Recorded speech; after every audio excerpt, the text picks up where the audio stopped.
नमस्कार। आकाशवाणी जयपुर अजमेर से प्रस्तुत हैं प्रादेशिक समाचार।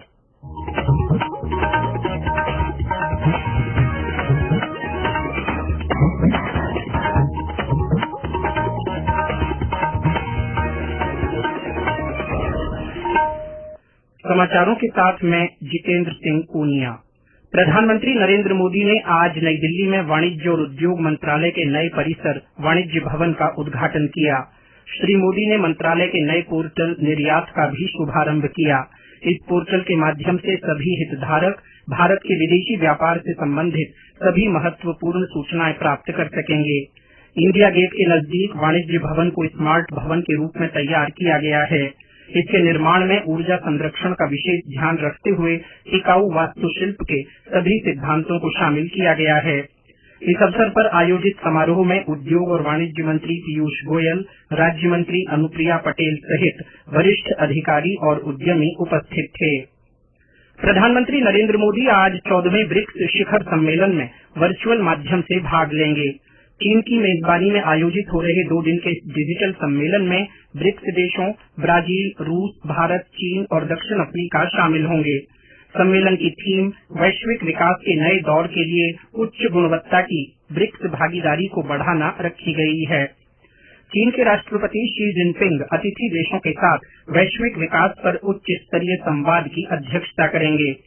ब्रिक्स देशों तथा संबंधित उभरते बाजारों और विकासशील देशों के नेता वैश्विक विकास पर इस उच्च स्तरीय संवाद में शामिल होंगे। ब्रिक्स शिखर सम्मेलन में आतंकवाद, व्यापार, स्वास्थ्य, पर्यावरण, कृषि सहित मौजूदा दौर के महत्वपूर्ण मुद्दों पर चर्चा की संभावना है।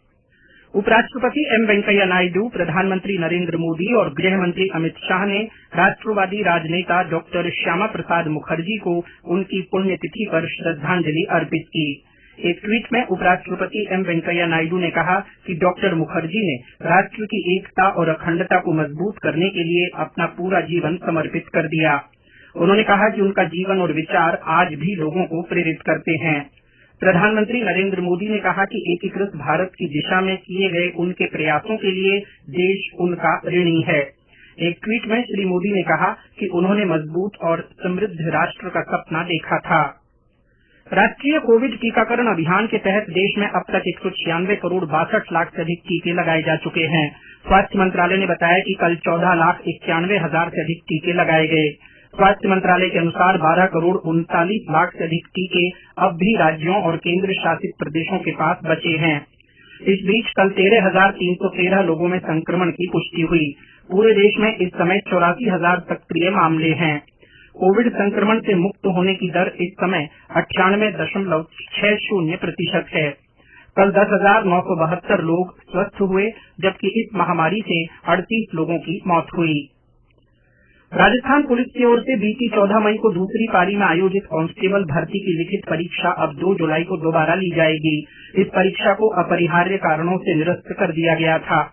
पुलिस भर्ती बोर्ड की अतिरिक्त महानिदेशक विनीता ठाकुर ने बताया कि परीक्षा के लिए 25 जिलों में 292 परीक्षा केंद्र निर्धारित किए गए हैं। संयुक्त प्रवेश परीक्षा जेईई मेंस आज से शुरू हुई। राष्ट्रीय परीक्षा एजेंसी देश के 501 शहरों और देश के बाहर 22 शहरों में 29 जून तक ये परीक्षा आयोजित करा रही है। इसी तरह राष्ट्रीय परीक्षा एजेंसी साझा विश्वविद्यालय प्रवेश परीक्षा सीयूईटी अंडर ग्रेजुएट परीक्षा देश विदेश के 567 शहरों में 15 जुलाई से संचालित करेगी। अजमेर जिले में वन विभाग 1500 हेक्टेयर भूमि पर करीब 3.5 लाख पौधे लगाएगा। इसमें स्थानीय जलवायु के अनुकूल विभिन्न किस्म और प्रजातियों के पौधे शामिल होंगे। उप वन संरक्षक सुनील चिंद्री ने बताया कि इसके लिए जिले की 4 नर्सरी में पौधे तैयार किए गए हैं। उन्होंने बताया कि विभाग सरकारी विभागों, स्वैच्छिक संगठनों और आम लोगों को भी मानसून में निर्धारित दर पर पौधों का वितरण करेगा। प्रधानमंत्री नरेंद्र मोदी 26 जून को आकाशवाणी के मन की बात कार्यक्रम में अपने विचार साझा करेंगे। इस मासिक रेडियो कार्यक्रम की ये 90वीं कड़ी होगी। श्री मोदी ने एक ट्वीट में लोगों से इस कार्यक्रम के लिए अपने विचार MyGov और नमो ऐप पर देते रहने का आग्रह किया है। टोल फ्री नंबर 1800-117800 पर भी हिंदी या अंग्रेजी में संदेश रिकॉर्ड किए जा सकते हैं।